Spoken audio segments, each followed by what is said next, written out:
이렇게 하고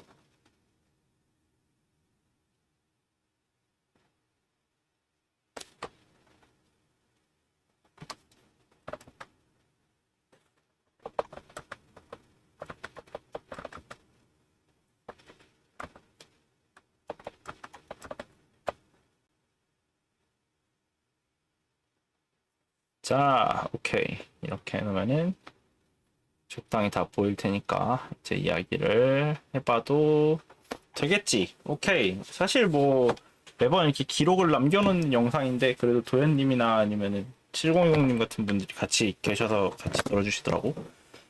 그리고 이렇게 올려놓으면 또 누군가 그 댓글을 달아놓더라. 이거 열심히 보고 있다고. 그래갖고 신기해서 열심히 부담스럽네. 뭔가 이렇게 핵폭발 이후에 누군가가 봤으면 하는 마음으로 남기고 있어. 자, 오늘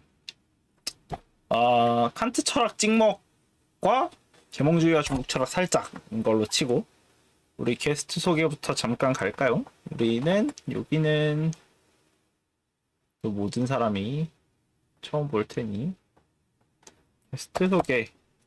칸트 전공 박사 이렇게 하고 프라이하이트 72. 근데 왜 72인가요? 그 생일이 7월 2일이라 0702인데 그렇게 줄어드는구나. 그게 이제 070이 이게 글자가 10자가 또. 넘으면 안 되는 경우가 종종 있다 보니까 자, 그러면은 핑크 프로이드 69는 대체 왜 69인 건가? 이 모르죠. 6월 9일생인가? 쪽은 기억이 안 나네. 뭐야 깜짝이야. 바로 와 있었어. 우리 생일 언제였더라? 그 본인의 물어보세요. 핑크 프로이드 69가 6월 9일 생일이어서인가를 궁금하고 있어요. 왜냐면 이쪽은 72가 7월 2일 생이어서 7이라고 하더라고. 그냥 별거 아니었습니다. 별거 아닌 그냥 궁금증. 석사 논문 주제가 뭐였었죠? 그거 알면 제가 누군지 모두가 그치. 다 알게 되지 않나요? 그치. 8월 24일 생일이라고? 근데 왜 69야? 아무튼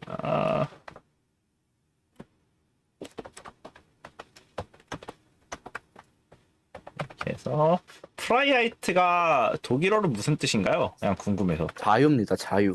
자유야? 예. 그렇구나. 왜일까요? 뭐야, 본인이 해놓고서 왜일까요를 묻고 있다고? 이거 왜 고양이 기침하지? 자, 일단 한번 봅시다. 잘하고 있고, 현재는 뭘 하고 있죠? 박사 준비? 돈 벌고 있습니다. 박사 준비할 생각을 하면서 돈을 버는 중. 생계 유지 중. 그쵸. 일단 살아남는 중. 칸트 외 관심 분야는? 칸트 왜? 칸트 말고 이것저것 있기는 한 것 같은데 거의 대부분 독일 철학 쪽인 것 같고 여기 비판 이론 쪽도 좀 봤던 것 같고 비판 이론? 아하. 근데 생각해보면 다 약간 칸트에서 좀 뻗어나왔거나 칸트랑 관련된 철학 쪽이에요. 그러니까 연장선으로 접근해 가다 보니까 그리고 제 칸트 실천 철학 윤리학 쪽 메타윤리학이랑 윤리학 쪽 보니까 그쪽도 관심을 가지고 칸트의 실천 철학, 메타윤리학 분야. 그러다 보니까 이제 그거 활용한 롤스나 코스가드나 롤스, 코스가드. 오닐이나 이런 사람들의 논의도 보게 되고 그렇군요. 독일 철학에서는 그 진멜 같은 사람 그러니까 다 어떻게든 칸트랑 엮여 있는 사람들이에요. 그렇구나. 주로 칸트에게 강하게 영향을 받았다는 사람들이라서 지난번에 세미나 때 이제 둘레지가 좀 읽힌다라는 이야기를 하셨던데.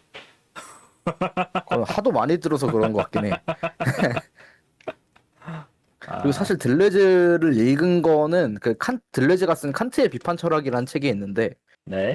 그거 외에는 들레즈의 조작을 읽지 않았기 때문에 사실 내가 알고 있는 들레즈가 진짜 들레즈냐 하면은 자신은 없다. 사실 심지어 우리가 알고 있는 들레즈는 그 사람의 들레즈일 가능성도 있음, 심지어. 그 들기름 씨의 들레즈이기 때문에 그치. 어, 높은 확률로 그 사람의 들레즈일 확률이 이게 높다.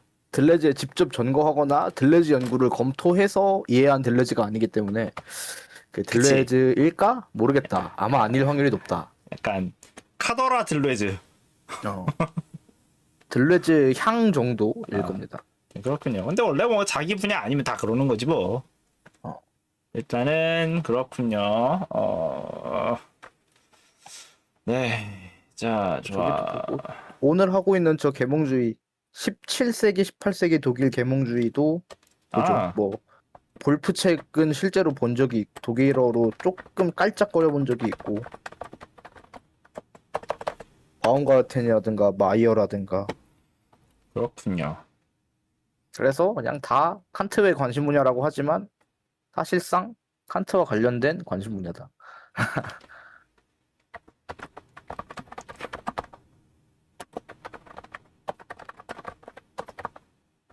자기 분야 아닌 공부하는 사람 커뮤니케이터밖에 없네요. 제가 지금 그런 상황인 것 같은데. 난 내 분야가 뭔지도 잘 모르겠고. 일단은 그렇다. 이렇게 있고, 그럼 이제 오늘 이야기는 아무래도 칸트 찍어먹기랑 계몽주의의 중국 철학이잖아. 근데 중요한 거는 시작부터 예수의 선교사들의 적응주의로 가더라고. 뭔가 그냥 빠꾸 없이 뭔가 그러니까 그 이게 내가 PPT를 받아보고 가장 놀란 거는 얘도 없었잖아. 그러니까 PPT에선 얘 다음에 바로 이거였다고. 그래서 어떻게 논리 점프를 하려고 이걸 갖고 온 거지 싶더라.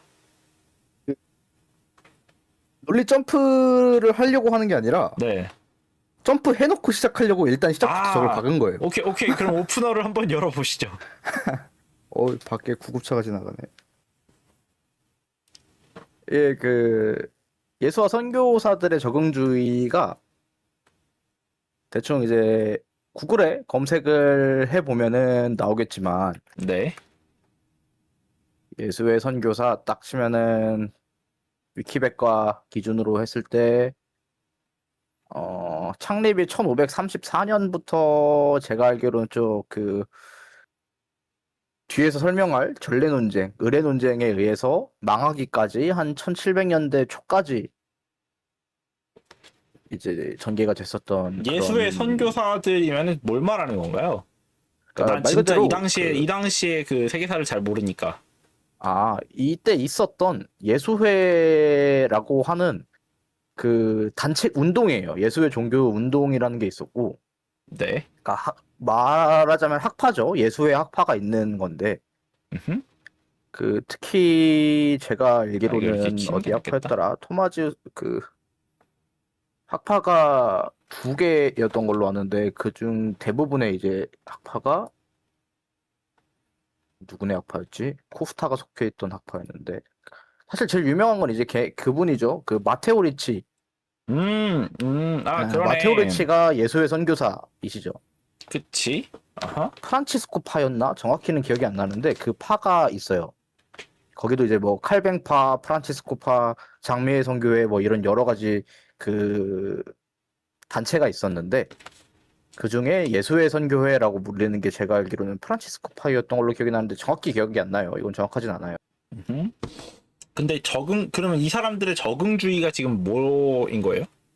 그거를 이제 설명하는 거죠. 예수의 선교사들의 적응주의가 뭐냐면 얘네가 선교를 하는 방식이 이제 여러 가지가 있을 거잖아요. 무언가 선교를 한다라고 하면은 그냥 단순하게 그 어떤 세례나 신비를 보여줄 수도 있고, 미국에서 아메리칸 원주민들에게, 아메리칸 네이티브 분들에게 선교했던 것처럼 건법을 사용할 수도 있고. 이거. 빨리 안 하면 그러니까 안 믿으면 죽인다. 그런 식으로도 어쨌든 선교라고 하면 그게 선교인지는 이제 좀 고민이 되지만 그렇게 할 수도 있고. 그치. 그러니까 선교 방법이 여러 개인데 예수의 선교사들의 선교 방법론이 적응주의였던 거죠. 아, 그러니까 중국에서의 선교 방법론을 말하는 거구나, 이게 지금. 예, 보통 중국뿐만이 아, 아니라 인도에도 갔고 인도 근데 쪽을 거쳐서 인도에서도 저 유학자의 의관을 입진 않았을 거 아니야. 서양에서는 안 입죠. 인도 그러니까 그 각 국가에 따른 전통에 따라서. 이 적응주의가 그러면 지금 유학자는 중국에 예, 들어섰을 때인 거고, 그쵸. 인도에서는 인도 전통을 뭐 이런 식으로 해갖고 그 동네의 일본도 갔는데 전통을, 일본에서는 그 신도가 있고 아하, 유학이 있고 불교가 있고 이랬으니까 그쪽에 맞는 의관을 입고 그쪽에 사용하는 언어들을 통해서 설명을 하고 하는 방식의 그러니까 수용자 중심의 수용자 친화적 선교 방식을 적응주의라고 부릅니다. 오케이. 아주 친절했던 분들인 거죠. 좀 친절하게 쟤네 원주민, 토착민들의 흉내를 내고 다가가면 우리말을 좀 잘 들어주겠지. 그리고 좀 덜 낯설어 하겠지. 라는 음흉하군. 생각에 따라서 선교했던 게 이제 그 적응주의라고 하는 방식인데요. 음흠. 그래서 이게 중국에서 적응주의를 할 때는 그러다 보니까 이제 유학자들이 입는 옷을 입고 유학에 있는 어떤 천 개념, 천이라던가 군자라던가 리라던가 뭐 음흠. 기라던가 이런 개념들을 가지고 이제 그 신학을 번역해서 중국 사람들에게 우리가 말하는 데우스라고 하는 건 천주다. 천주 혹은 상제 상제다. 이런 분들이고 아, 그래서 이제 그럼 좀 덜 낯설잖아요. 데우스가 뭔데 하면은 그치. 그게 상제야 그러면은 그거구나 하고 이제 알아먹기 아하. 편하니까 오케이. 그래서 이제 다양한 방식으로 이게 그냥 단순히 학술적인 부분뿐만이 아니라 그쪽 문화의 전통도 좀 존중해주는 그 면모를 보이고 어 그리고 그쪽 문화에 접근을 하다 보니까 반대로 그쪽 문화에 있는 학술 서적, 경전, 기술들을 서양으로 갖다 나르는 역할도 해요. 그러니까 이쪽으로, 그러니까 일방적인 전파가 아닌 거구나. 예, 왜냐면 힘들게 중국어 공부해서 라틴어를 중국어로 번역을 했으면 음흠. 본국으로 돌아갈 때는 빈손으로 돌아오기 좀 그렇잖아. 음흠. 기념품이라도 챙겨와야 될 거 아니야. 열쇠고리라도 하나 들고 와야 될 거 아니야. 음흠. 그래서 이제 중국 경전들 같은 거를 직접 들고 오기도 하고, 그걸 라틴어로 번역하기도 하고, 뭐 중국에 있었던 도자기, 차 이런 것들을 들고 오기도 하고, 이 시기가 15세기, 16세기니까 딱 그 서구의 팽창 무역이 이제 그 시작되면서 중국과 접하고 교류하면서 무역과 같이 진행됐었던 그런 선교 방식입니다. 음흠. 오케이. 이렇게 적응주의적인 방식으로 선교를 하고 그리고 적응주의 그 사람들이 중국에 있는 어떤 문헌들이나 저술들을 서양으로 가지고 오다 보니까 이게 그냥 그대로 가지고 오기보다는 번역을 해서 갖고 와야 될 거 아니에요? 근데 그치. 번역한 게 철저히 신학자 그냥 신학 캐드에 가지고 있는 신학자라기보다 적응주의는 그래도 어떤 성서 근본주의자들보다는 좀 문화의 다양성을 포용하는 사람들이었으니까 아하. 온전히 번역되지 않는 거죠. 예컨대 그 성경이 중국으로 갔을 때 데우스를 천주로 번역하거나 상제로 번역하면 그럼 그분도 수염이 기나요? 아, 염라대왕도 있어요? 이런 문제가 생길 거잖아. 그치. 거기 염라대왕도 계시나요? 그럼 성경에 염라대왕도 나와요? 막 이런 얘기가 나올 테니까 어쨌든 안 맞는 거죠. 다른 문화니까 1대1로 대응하진 않는다는 문제가 생기는데 반대로 이제 서구로 전달한 유학 경전들도 한계가 있어요. 그러니까 이쪽에서 이쪽으로 번역이 올 때도 이 문자 반야가 없어가지고 자식들이 제대로 된 내용이 전달이 안 됐더니만 이쪽에서 저쪽으로 넘어갈 때도 비슷하게 일어난다. 예, 그리고 오케이. 일단 무엇보다 이분들의 주 업무가 네. 중국 학문을 잘 이해하고 그 서양의 본국에 올바르게 잘 전달하자가 는 목적인 사람들은 아니었다 그치 보니까 아니지.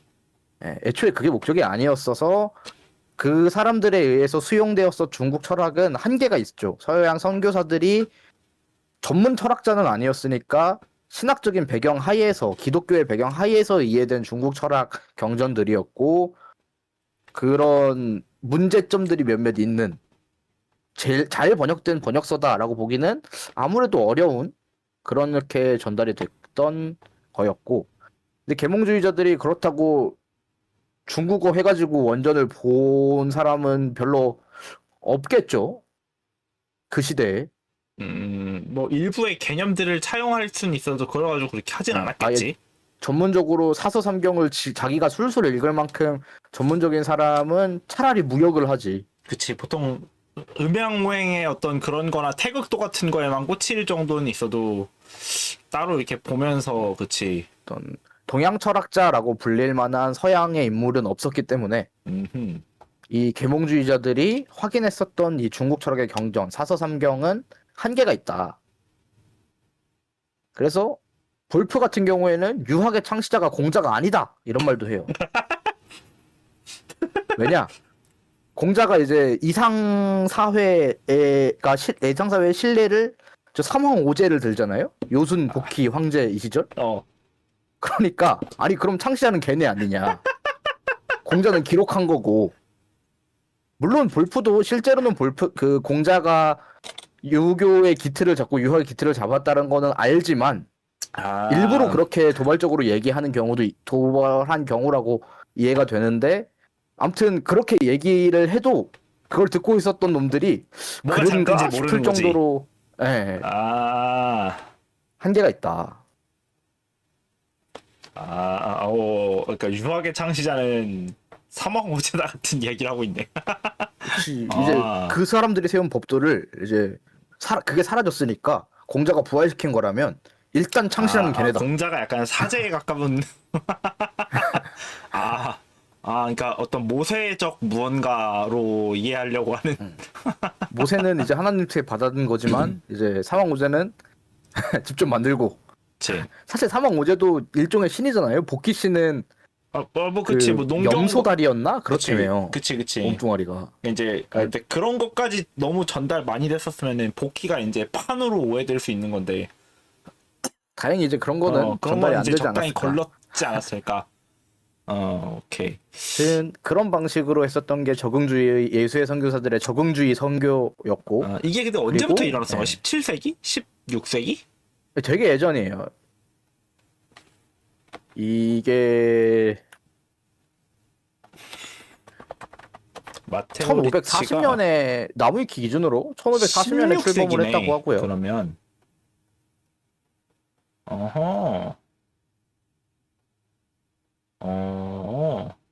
16세기. 네, 실제로 이 예수회가 선교 활동을 본격적으로 시작했었던 것들은 16세기에서 이제 17세기쯤 되면 망해요. 그건 뒤에 나오나요? 네, 뒤에 나옵니다. 이들이 망해요. 그렇군요. 그래서 이게 결국에는 이제 16세기의 예수의 선교사들이 중국으로 선교 활동을 나가면서 적응주의적 이 전파 방식을 썼고, 근데 이 선교 방식을 통해서 만들어낸 교류가 또 나름대로 뭔가 얻는 건 있었지만 뭐가 됐든 간에 주관이 담긴 번역들 때문에 계몽주의자들이 온전하게 확인을 할 수 없어서 방금 전에 그런 볼프의 문제들이나 이런 것들이 조금씩 났었을 정도로 완벽한 번역이 되지 않은 상태가 있었다. 여기까지가 이거 내용인 한계가 거구만. 있다. 그냥 그 정도로 이해를 하시면 되겠습니다. 오케이. 그럼 다음으로 넘어갈까? 그래서 저것부터 이제 시작을 할 수밖에 없었던 게, 계몽주의와 중국 철학의 관계를 하려면 얘네가 무슨 문헌을 접했고 어떤 계기로 접하게 됐는가 라는 점에서 다짜고짜 받고 시작한 내용입니다. 오케이. 다음으로 넘어갈까요? 그럴까요? 자, 의리의 논쟁. 네. 이게 예수의 선교사가 망한 원인이죠. 이 논쟁이 벌어지는 바람에 네. 예수의 선교사들이 더 이상 선교를 할 수 없게 됩니다. 그러니까 그 지원 사업을 받던 게 끊겨서 갑자기 더 이상 그 선교 사업이 유지되지 못하게 돼버렸던 거죠. 현대적으로 비유를 하자면 현대적으로 비유를 하면 이제 그 선교 사업이 이제 탈락해서 더 이상 그 선교 사업을 진행할 수 없게 된 계기가 이제 의례 논쟁이었던 거죠. 말하자면 의례 논쟁도 까놓고 보면 그 청문회 같은 건데 그런 데서 이제 한번 불려가서 문제가 돼갖고 이 교수 과거를 보니까 근데 그래서 이제 의뢰 논쟁이 뭐냐라고 네. 하면 마테오 리치의 대표적으로 우리가 마테오 리치를 기억하고 있는 게 천주시리라고 그쵸. 하는 게 대표 저서일 텐데 거기서 제일 유명한 게 이제 데우스 라틴어로 데우스 하나님을 천주나 상제로 번역을 하는데 네. 저 로마 교황청에서는 바티칸에서는 그거 그래도 되냐 아, 그치. 이제 그런 문제들이 생기는 거잖아요. 그치. 데우스를 저것은 그렇게 번역해도 돼? 사교도의 신인 건데 지금 너 그걸 어디다 갖다 붙이는 거야? 너 혹시 아 근데 이단이니? 그러게. 이런 문제가 이제 그 음. 본토에서 생겼던 거죠. 음.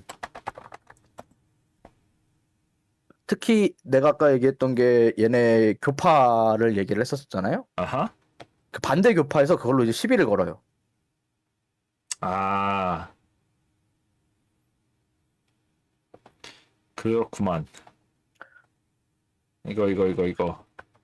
저 반대 교파에서 이제 어쨌든 교회 내에서도 저 이단 논쟁이 있었다. 천주교 로마 천주교 내에서도 정치 싸움이라는 건 있고 그치.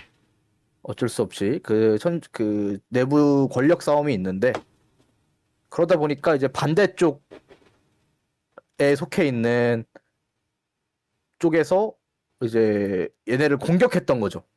너네 이단 아니냐? 음. 너네 그래도 되냐? 이거 문제 있지 않습니까, 교황님? 얘네 이러면 안 될 것 같은데요? 어쨌든 얘네가 지금 사업을 따서 사업을 운영하고 있으니까 아. 얘네를 실각시키려면 그 사업을 망하게 하면 되잖아요? 그치. 그래서 이제 그런 그 고발들이 제시가 된 거죠. 얘네 중국 가더니 페루, 중국, 인디아, 일본 이런 데 가더니 성경을 지들 맘대로 이상하게 전파하고 있다. 그러니까 적응주의 자체에다가 태클을 걸면서 이제 또 이단을 하는 거구나. 그쵸. 특히 문제가 됐었던 게 이제 이 선교사들에 의해서 가톨릭으로 들어오신 분들, 아하.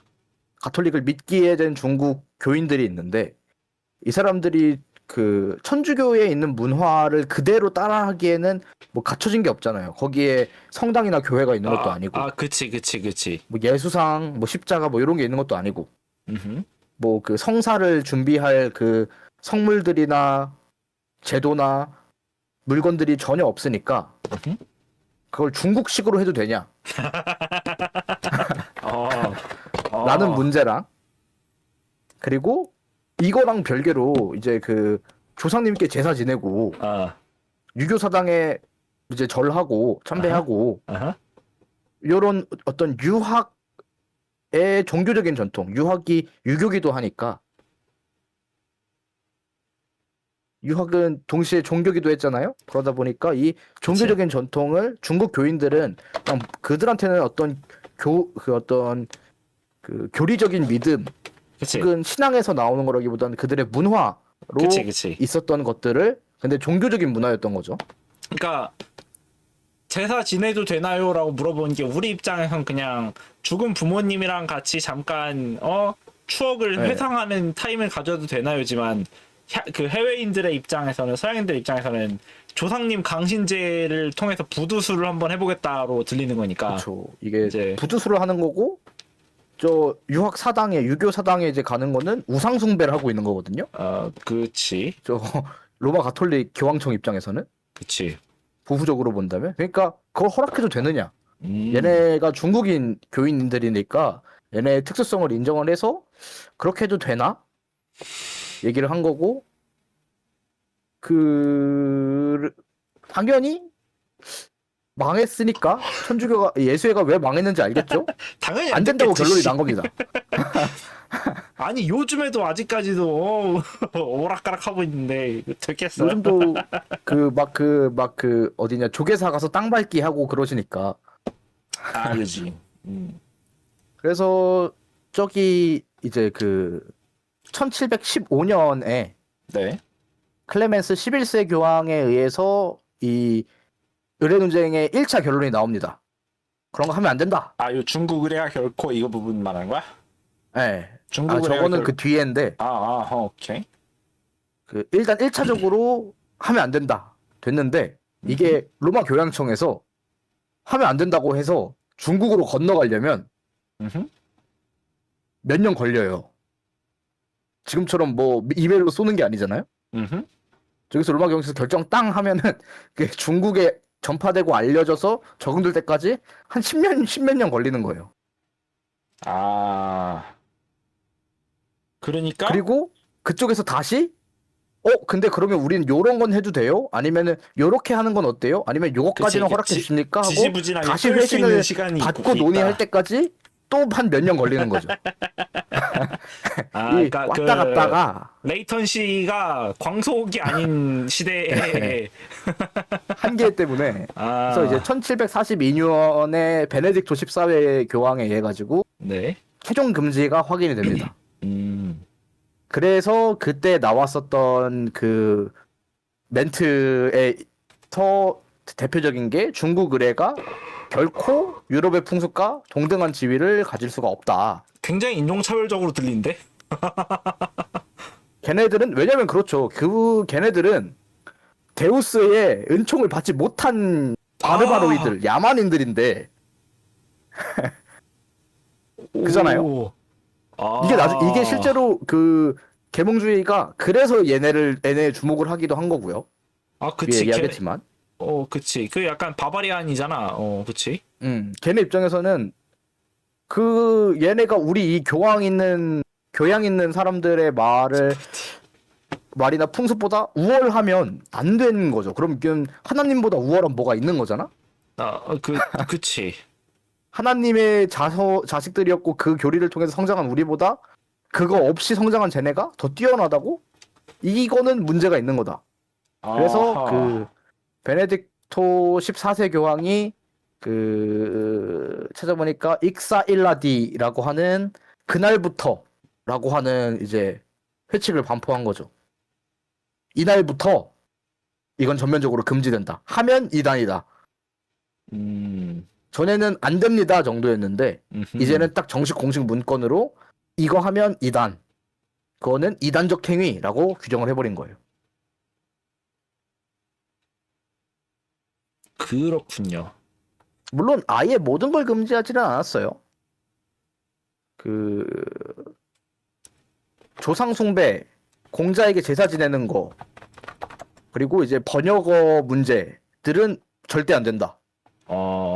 근데 그 외에 어떤 종교적인 관습이 아니라면 해당 지역의 주교나 책임자의 판단에 의해서 어느 정도는 용인할 수 있다. 근데 이 멘트가 누구한테 들어가냐면 강희제한테 들어가요. 당시 중국 황제한테 이제 들어가게 된 거죠. 강희제는 굉장한 성군으로 알려져 있는 인물이죠. 그쵸. 근데 그 사람이 권력도 그래서 굉장히 절대 권력을 소유하고 있는 사람인데 이제 강희제한테 중국 의뢰는 유럽과 풍습과 동등한 지위를 가질 수가 없다 하면 저 영감님께서는 뭐라고 할까요? 너네 씨발 빨리 짐 싸서 꺼져를 시전하지 않을까? 짐 싸서 꺼지지 않으면 당장 모가지만 돌려보내줘 버리겠다. 그러니까 짐을 싸서 갈 건지 목으로만 먼저 퀵 배송을 당할 건지를 선택해라. 그래서 이제 그 강희제도 이 여수와 선교사들한테 원래 굉장히 우호적인 입장이었거든요. 네. 왜냐면 꽤나 그 유럽에 있었던 기술이나 사상들을 받아들이는 거를 즐겨했고 좋아했었던 사람이었는데 저 의뢰 논쟁을 계기로 강희제가 공식적으로 꺼져. 그러니까 지금 여기랑 여기 사이에서 싸우는 거에 이제 여기가 등이 터졌다. 그렇죠. 그래서 이렇게 이제 날아갔다. 예수의 선교사가 망하고 그 뒤로는 이제 이 시기가 또 그리고 그 종교 개혁도 일어나서 카톨릭이랑 기독교가 근본적으로 이제 다른 길을 걷는 시기이기도 하잖아요. 근데 생각해보면 진짜 16세기, 17세기 진짜 뭐가 많구나 이 시점에는 그런 것들이. 그럼요. 여기가 이제 프로테스탄트들, 루터파, 칼뱅파 이런 이제 사람들이 등장을 하면서 교회 없는 기독교, 교회 없는 이라기보다는 교황 없는 기독교. 네, 내가 16세기에 대한 기억은 16세기의 교황청에 대한 기억은 맥주 순수령으로 기억되고 있어서 그러니까 세계사 개환장 파티라고? 나 세계사 공부를 너무 대충 했는지 맥주밖에 기억이 안 나가지고 별 생각이 이게 없었는데. 본격적으로 서양과 동양이 만나는 시점이기도 하고 서양에서도 그러다 보니까 엄청나게 폭발적인 변화가 일어나고 있던 시기고 심지어 동양도 폭발적으로 뭐가 일어났던 시기이기도 해요. 왜냐면은 대충 시대를 생각을 해본 정약용이 1700년대 정약용. 중후반 태어난 걸로 알거든요. 그러게 1762년에 태어났네. 그러니까 이미 저짓이 다 끝난 다음에 나왔네. 그쵸. 그러니까 우리가 좀 많이 옛날이라고 생각하는 정약용이 이것보다 좀 한참 뒤에 태어난 분이고 16세기 그래서 한국이면은 순구와 사림 갈등을 하고 그쵸. 연산군. 이래서 천주교에서 그 한국인 신부님을 성인으로 지정을 했었잖아요. 최초의 동양인 성인으로. 그래서 아하. 석상도 지어져서 막 뉴스 났잖아. 그치. 그 이유가 뭐냐면 저런 식으로 선교회들이 들어와서 선교를 한 게 아니에요. 그런 거 없이 그냥 그치. 그런 거 없이 얌전히 홍고 살림하고 그냥 있는데 저기 거기서 뭐야, 이제 선교회가 들어온다? 박아다가, 그치. 한국에선 안 됐던 거죠. 그치. 갖고 근데 그거에 들어와서 천주교가 자생적으로 그치. 형성이 돼갖고 그 바티칸 본토에 접촉을 해서 우리가 제발 당신들 밑으로 들어가게 해주십시오 했었던 그치. 굉장히 특이한 구조여서 그치. 그러니까 저 카톨릭의 방식대로 말하자면 교황님 마음을 대변하자면 그치. 저 하느님의 빛의 바깥에 있었던 어떤 어린 양들이 스스로 반성하고 하느님께 다시 돌아오는 그런 이제 어떤 사실상 방식이었기 천주교 때문에 입장에서는 조선이라는 곳은 혹시 프레스터 존이 가 있는 설마 그 동쪽 끝 어딘가의 기독교 왕국인가라는 환상을 품기 딱 좋은 상태가 일어난 거지. 저기서 어떻게 저런 일이 막 이렇게 되는 거니까. 이게 어떻게 가능함? 이라는 정도의 놀라움을 가졌었기 때문에 그랬던 건데 아무튼 이 예수의 논쟁이 한국에 이 논쟁이 안 벌어졌다면 한국까지도 들어왔겠죠. 아하. 뭐 그치. 근데 이제 아니라는 입장도 있어? 근데 공식적으로는 자생인데 아니라는 입장이 있구나. 신기하다. 나는 해석에 자생이라고 따라서. 배웠었거든. 그러니까. 정로는 자생으로 알고 있는데 근데 솔직히 나는 딱히 자생이 아니기가 어렵다고 보는 쪽의 입장인 게 그 현대 한국도 그 아무도 관심 없어 하는 무명의 외국 작가 작품을 씨발 오타쿠들이 어떻게든 꾸역꾸역 파내가지고 자체 번역해갖고 유명해진 다음에 한국에서 당신 유명한데 일로 와서 뭐 좀 해줄 생각 없어요? 그러면은 내게 언제 저기까지 가 있죠? 맨날 이 지랄이 난단 말이지. 대부분의 오타쿠 문화가 그런 거 베르나르 생각하면 베르베르도 그치. 내가 왜 유명해요? 그치. 소위를 했다잖아요. 그런 걸 생각하면은 천주교가 나는 자생적으로 퍼졌을 수도 있을 거라고 봐. 왜냐면은 저 의뢰 논쟁에 의해서 예수의 선교가 공식적으로 종료되고 저공주의가 금지되는데 아하? 그래도 선교회는 그 선교회 중에 복귀를 안 한 사람도 많아요. 내 나이가 몇인데 돌아가다 죽어 하는 사람도 있고. 그치. 마테오 리치가 그래서 그 중국에서 죽었잖아. 예. 그리고 나는 그 설령 그럴지언정 여기 있는 교인들을 버리고 갈 수 없다. 라는 숭고한 정신을 가지고 남으신 분도 꽤 되고요. 그치. 나와바리를 함부로 포기할 수 내가 없지. 어떻게 그 자리 잡았는데. 그치. 그래서 이렇게 된 게 있었다. 그리고 선교사들의 성서의 중국어 번역이랑 유학경전의 라틴어 번역 문제는 아까 얘기했던 그것의 그냥 연장인 건가요?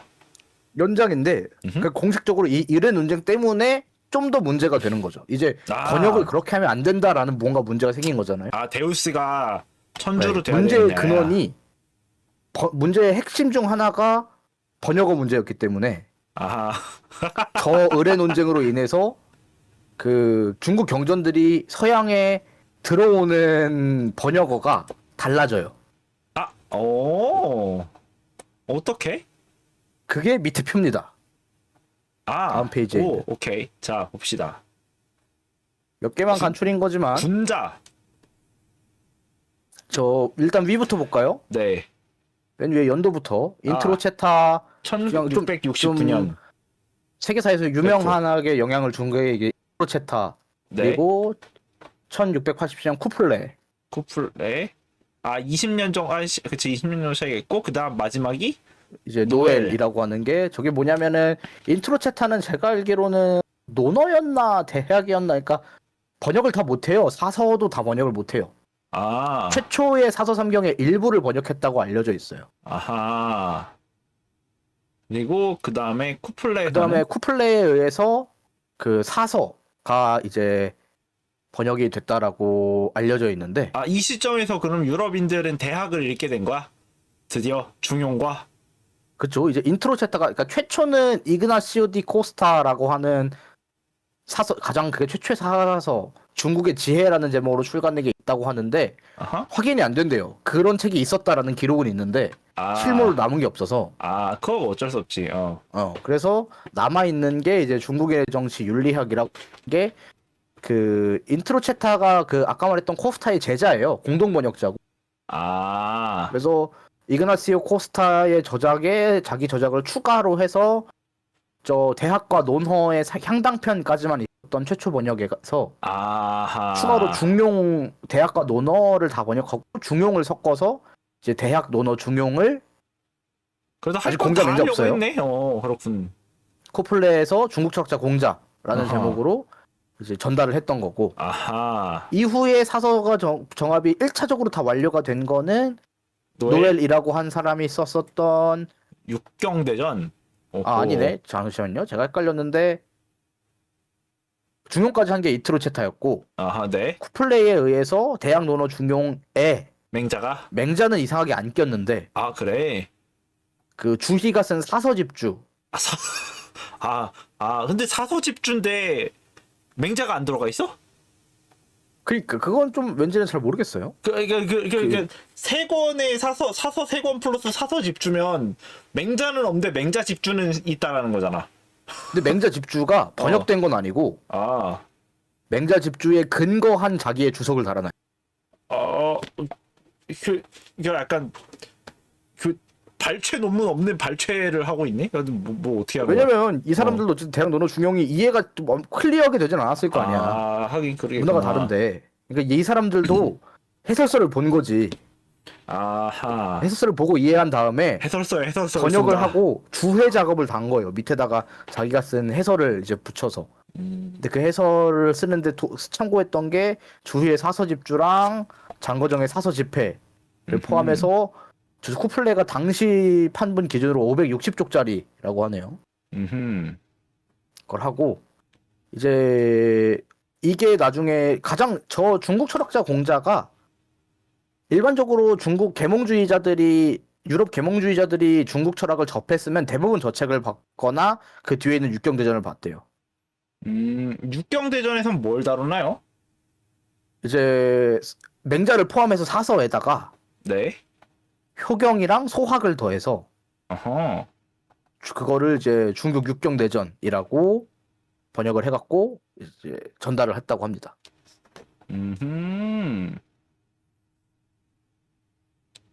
오케이. 그러니까 한 대충 50년에 걸쳐서 사서가 다 최종적으로 번역이 됐던 거죠. 시간이 좀 걸렸던 거죠.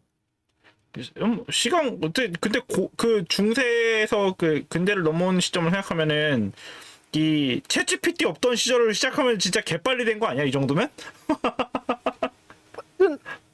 뭐 그리고 일단 이 사람들이 번역하러 간 게 아니었으니까. 그러니까 그 주어무가 목적이 번역이 이게 아니었다는 아니었는데도 것만 불구하고 이 생각하면은- 정도 속도로 됐다는 건 네. 엄청난 거 아니야? 굉장히 대단한 작업인 건 맞는데 어. 아까 얘기했었던 그 전례 논장이 첫 번째로 확인된 게 그 첫 번째로 결론 난 게 1715년이라 그랬잖아요. 근데 그게 교황 정도가 나서서 공언을 하려면 문제 제기가 그 몇십 년 전부터 계속 꾸준히 갔어야 문제가 그치. 시끌시끌했어야 교황이 공식 답변을 내줄 만큼 중요한 사안이 되는 건데 그치. 그게 1780년 80년 90년에서 1700년대 초까지 시끌시끌했던 거예요. 그거를 쿠플레랑 노엘도 어느 정도는 알고 있었던 거죠. 본국이랑 교류는 계속 보고를 하고 답신을 받고 했었으니까. 그러다 보니까 인트로 체타 때는 본론 내용을 보면은 그냥 대표적으로 군자랑 현인 성인을 저 김혜영 선생님 논문에 근거해서 정리를 했는데, 군자를 이제 최초의 인트로 체타는 비르 페르프투스, 그러니까 완전한 사람, 퍼펙트, 어떤 퍼펙트, 저 비르가 사람 뒤에 페르펙투스라는 형사를 붙여서 완전한 사람, 완벽한 인간으로 음흠.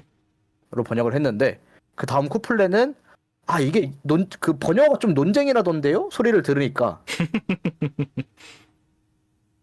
좀 그런가? 싶어서 이제 여러 가지 번역어를 쓴. 비르 페르펙투스, 필로소푸스, 비로 프로눈삭스 사피엔스, 이런 식으로 이제 그때그때 같은 군자라고 써 있는데 맥락에 따라서 번역어를 다르게 쓴 거. 좀 피하려고. 그러니까 동어 반복을 피하려고? 동원북이라도 하면 페르펙투스라고 하면은 그 당시에서 약간 당연히 한국어에도 한국어래. 한자에도 군자라고 하면 아하. 어떤 통치자라는 뜻도 있잖아요. 아하. 군주할 때 쓰는 말이기도 하니까. 저 군자라는 게. 아하.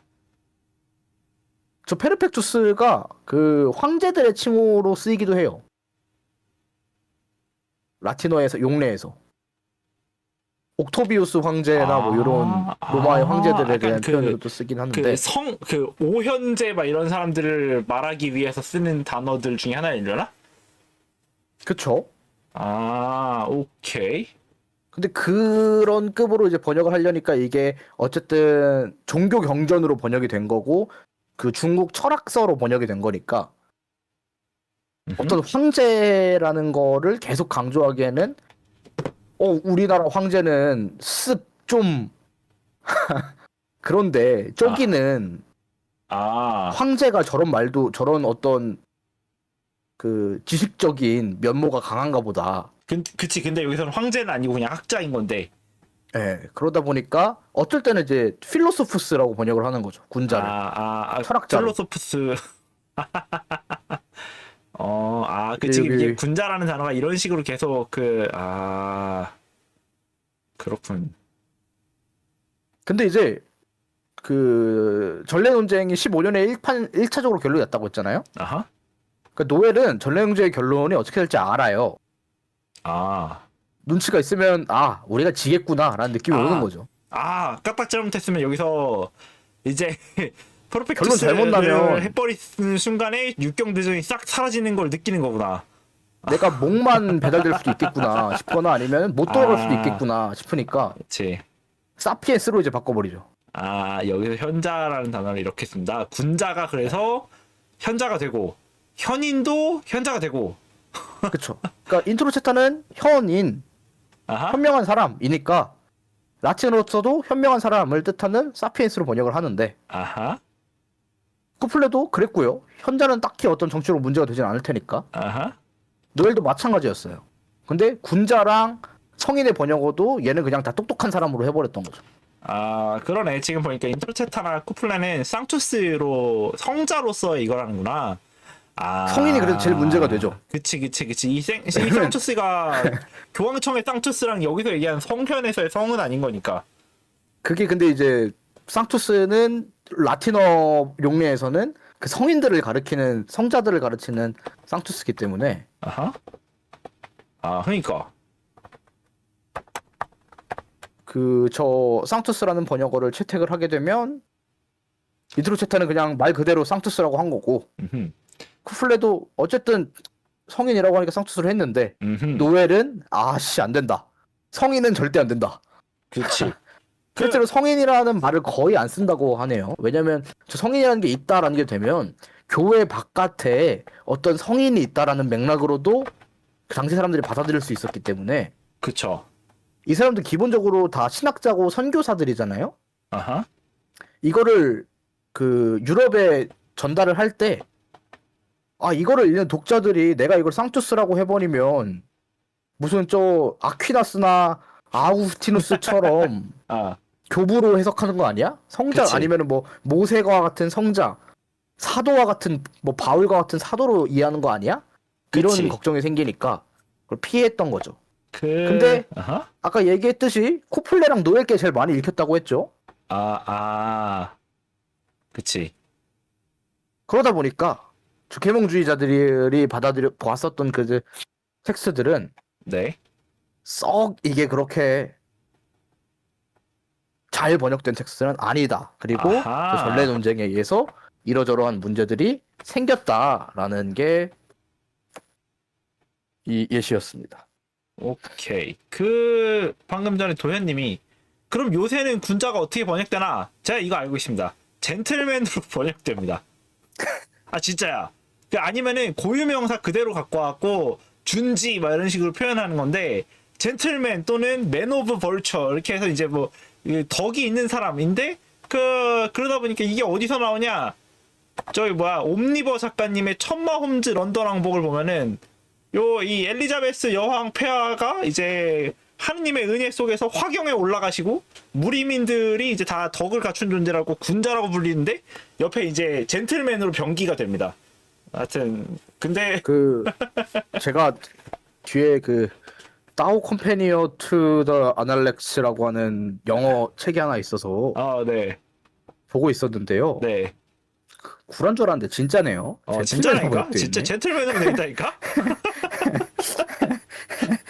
농담인 줄 알았는데 진짜 젠틀맨으로 돼 있고 혹은 준지라고 이제 음차해서 군자가 아마 독일어 중국어 발음으로는 그런 발음인가 보죠. 그러니까 웃긴다니까요. 또 당연히 웃기고 있는데 말이도 그게 하고 봤는데 진짜였다. 군자 한 다음에 이렇게 병기해갖고 젠틀맨 이렇게 써주면 됩니다. 김수미 선생님의 젠틀맨이라는 노래는 그러면은 이 군자의 덕성을 노래하는 영어에서 한자 표기로 될 때 급격하게 이렇게 뭔가 한자만의 그 멋과 이게 사라지는 그런 걸 느껴 가끔씩. 아무래도 그렇죠. 그치. 붙다가 로드가 될 때 충격 같은 걸 느낄 때가 있지. 성인도 그러면은 이게 뭐야? 비로 옴니 머더툼 저걸 어떻게 읽더라? 라틴어로? 비르투테라고 읽어야 돼? 어떻게 읽어? 어디 있는 걸 얘기하는 모든 거예요? 면에서 덕과 지식을 두루 갖춘 인물. 비르 옴니 모도툼 비르투테툼 스키엔티아 압솔루투스. 그치. 그러니까 라틴어는 그냥 그대로 있습니다. 읽으면 되는 거잖아.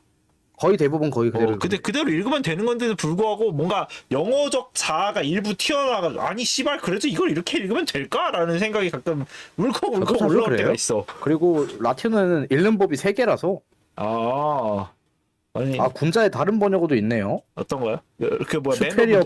슈페리어 펄슨. 슈페리어 펄슨. 슈페리어 펄슨. 진짜 심상치 않다 진짜.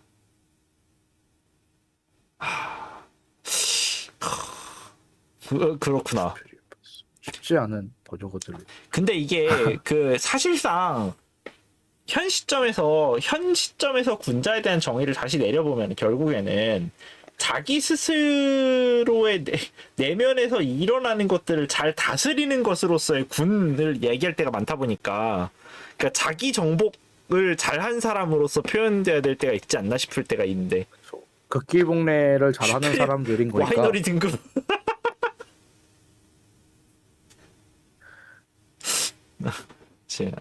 하여튼 스스로를 뛰어넘은 사람. 스스로를 잘 극복인이 되어버리면 안 되는데 이렇게. 스스로를 잘 지배하는 사람. 자기 자신을 잘 지배하고. 그치. 자기 컨트롤을 잘하는 사람. 근데 우리는 그거를 젠틀맨이라고 부르기로 했다. 그치. 우리 젠틀맨이라고 부르기로 한 거야 이제. 그게 뭐냐? 신사다. 그치. 그래서 이제 신사와 군자가 동의어가 될 수 있는 뭐 또 그렇게 보면 또 그렇게 뭐 모르겠다 하여튼 일단은 뭐 그렇다고 치고 일단은 그래서 요 단어들이 전래 논쟁에 의해서 이렇게 그치 번역어 선택이 바뀌게 되었다. 사피엔스로 바뀌는 그런 과정을 통해서 살아남게 되었다. 그리고 이제 어떤 계몽주의의 맥락에서 본다면 이게 좀 잘못 받아들이는 것들이 많다. 아하. 그리고 그 당시 이게 이제 받아들여져서 중국 철학자 그 독일 철학자들한테 막 읽혔을 때 당시에 중국 지성계 철학계의 지형도가 어땠느냐가 그 다음 페이지인 거죠. 음. 경건주의와 계몽주의, 스피노자주의 저 깔짝깔짝 저거 뭔데? 저 스피노자주의 플러스 기타는 읽긴 있었고 분명히 일부 있고 나중에 커지는데 네. 19세기 가면 얘네가 막 커져요. 음흠. 근데 일단 그 라이프니츠, 볼프 뭐 요런 사람들이랑 반대로 경건주의 쪽에 있었던 뭐 크루지우스, 랑에 이런 사람들이 일단 기본적이에요. 왜냐면 일단 경건주의가 가장 셌고요. 얘네가 제일 그 이미 헤게모니를 쥐고 있었던 집단이고요. 얘네들은 오케이. 그리고 경건주의라는 걸 정의하는 건 참 어렵습니다. 경건주의가 시대마다 여러 개가 있거든요. 음흠. 18세기 독일 경건주의라는 게 있고, 음흠. 16세기 어디 경건주의가 있고, 근데 경건주의는 기본적으로 여기서 말하는 경건주의는 흔히들 독일 경건주의라고 부르는데, 걔네는 교회나 카톨릭의 그 굉장히 빡빡한 전통을 좀 덜 따르고 아하. 성경과 사제로 아하. 오직 성경과 사제 그리고 신에 대한 믿음을 좀 더 강조하는. 원래는 그 가톨릭에서는 그런 거 있잖아요. 막 미사를 할 때 해야 되는 동작, 방향, 나름대로의 성물들. 그런 그치. 그 제례가 있는데 음흠. 제례? 제례가 좀 이상한데. 제의 그 방법이 있는데 리추얼 미사 댄스인 드리는 거 아니야. 근데 그런 엄밀함을 좀 덜 따지더라도 신에 대한 믿음, 오직 믿음, 오직 성서 이쪽으로 좀 가는 게 경건주의. 그래? 이게 솔라 스크립투라로 가는 거면 저기로 가는 거 아니야? 그 루스 저 뭐야? 루터파 칼뱅파 어. 쪽으로 가는 걸로도 보이는데 음. 걔네처럼 아예 그렇다고 사제의 역할이 없느냐? 그건 또 아닌 거예요. 아니다. 그러니까 사제의 그 권위와 사제의 역할, 사제가 어떤 그 하느님과 우리 피조물의 매개자로서의 하프 천사이자 하프 인간인 사제의 지위와 역할은 분명히 인정하되, 아하. 근데 디테일한 그런 거나, 그러니까 종교 순수 운동에 가깝죠. 아하. 오케이. 왜냐면 그 추기경들이나 뭐 당시 있던 사제들의 폐단이 너무 심하니까 음흠. 좀 순수하고 깨끗한 경건한 종교로 돌아가자. 아하. 요 메타고, 그래서 이제 제가 아는 이쪽 연구자 선생님께서는 정말 거칠고 투박하고 천박하게 말해서 당시 있었던 기독교 탈레반이다. 기독교 탈레반으로 이해하면 된다. 이렇게 얘기를 하십니다. 그러니까 이게 그 분야를 열심히 배운 사람들이 그 분야를 까기 시작할 때 쓰는 언어는 감당이 안 돼. 폭력적이죠. 진짜. 근데 이제 그거에 이제 대항마로 나온 게 이제 계몽주의. 아하. 그래서 독일 18세기 철학계의 지형도는 경건주의와 계몽주의의 싸움터였어요. 초반에는. 저 영국 경험론이랑 프랑스 합리주의가 이제 독일로 쫙 흡수가 되면서 데카르트주의나 이쪽이 나온 게 이제 라이프니츠를 통해서 등장을 하기 시작했던 거죠. 그치? 근데 그 라이프니츠를 통해, 라이프니츠는 분명히 변질론도 쓸 정도로 신실한 신학자이기도 했지만 아하. 그 철학적인 면모들을 잘 뽑고 정리하고 이제 수학적인 방법을 쓴 그 학문에 도입을 해서 아하. 이성을 강조하고, 그렇다고 이 계몽주의자들이 신을 거부하는 무신론자들이냐? 그건 아닌 거예요. 그치? 그건 스피노자주의자들이었거든. 그치? 당시 아니, 우리도 신을 얘기해. 기독교적 신이 아니라서 그러지. 그치. 계몽주의는 철저히 기독교적인 신을 받아들이는 사람들이기는 해요. 어지간하면. 그렇구만. 근데 신적인 그 믿음의 진리에 이르는 방법이 믿음 말고 이성도 있다. 스피노자도 그렇게 얘기해. 그래갖고 맨날 라이프니츠가 욕먹는 게 스피노자를 반대한 스피노자주의자라는 얘기를 나오는 거 아니야. 그래서 이제 저 계몽주의가 저 스피노자주의라고 플러스 기타가 어떻게 점점 커지냐면 아하. 저 계몽주의나 경건주의에 있던 사람들이 스피노자주의로 막 전향을 해. 아, 그러니까 저 뿌린 씨앗이 지금 저기서 피고 있는 거구나. 신학 정치론에서 뿌린 씨앗들이 이제 막 자라나가지고. 아, 근데 이제 당시에 나는 스피노자주의자요 하면은 죽고 싶단 소리구나. 그치. 혹시 단두대랑 친하니? 이 소리를 들었기 때문에. 안 그래도 나 어제 뭐야. 저 가람마살라한테만 먼저 보여줬었는데 이번에 발표용으로 쓰면 좋겠다 싶어가지고 에피쿠리안으로 읽는 스피노자 독해에 대해서 조금 약간 글을 썼던 게 있었거든. 근데 거기서 안 그래도 딱 다뤘었던 게 당시에 칼뱅파가 이 약간 쾌락주의나 이런 환락에 쩔어 사는 어떤 무언가들을 경계하기 위해서 일부러 리베르텐이라는 단어를 만들어서 이 사람들을 몰아세웠었던 개념인데, 근데 스피노자주의가 거기에 약간 들어가더라고.